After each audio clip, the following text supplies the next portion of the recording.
এর আগে আপনি কোনটা চালাইতেন? আমি 52 সিসি নিছিলাম।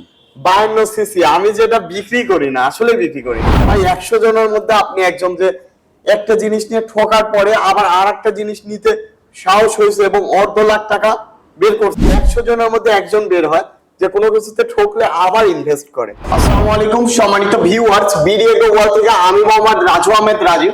আজকে ভাই রাজশাহী দুর্গাপুর থেকে আমাদের কাছ থেকে জাপানি প্রযুক্তির টিলার নিল, উইমা মিনি পাওয়ার টিলার।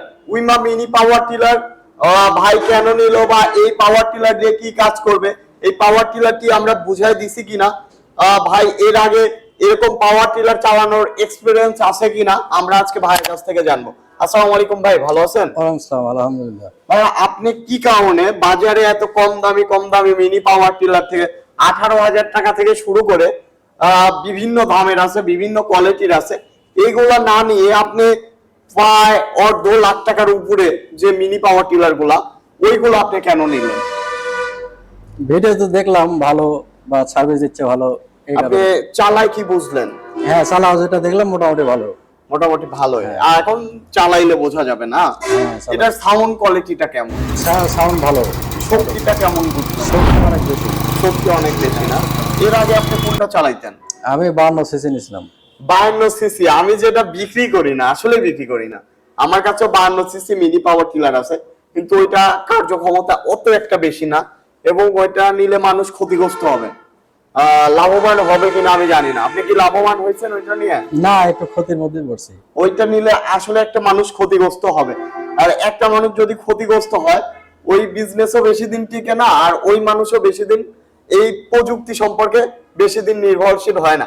আপনি হয়তো কোনো কারণবশত ভাই 100 জনের মধ্যে আপনি একজন যে একটা জিনিস নিয়ে ঠকার পরে আবার আরেকটা জিনিস নিতে সাহস হয়েছে এবং অর্ধ লাখ টাকা বের করছেন। হয়তো জানি না আপনার ফ্যামিলি কেমন, আপনি অনেক টাকা পয়সার মালিক কিনা বা কি, আপনি এটা আমি সঠিক জানি না, কিন্তু এটা 100 জনের মধ্যে একজন বের হয় যে কোনো কিছুতে ঠকলে আবার ইনভেস্ট করে।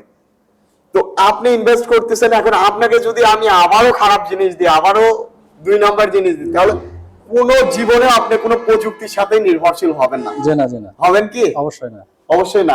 এই কারণে যারাও ব্যবসা করেন একটু বলে দিবেন যে আসলে 52 সিসি দিয়ে হয় না, আপনার অমুক সিসি নিতে হবে, অমুক সিসি দিলে ভালো হবে, অমুক, মানে জাস্ট আপনি কাজটা বুঝাই দেন যে এই মেশিনের এই কাজ, এই মেশিনের এই কাজ, তাহলে কিন্তু আপনিও লাভবান হইতে পারবেন, আবার যে নিবে সেও লাভবান হবে।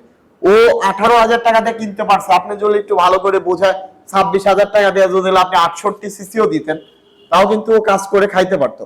18,000 টাকা দিতে পারছে, আর 8,000 টাকা বেশি দিতে পারতেন না? হ্যাঁ, দিতে পারতাম। একটু বুঝাইলে দিতে পারতেন। মানুষ মাত্র বুঝাইলে টাকা দেয়।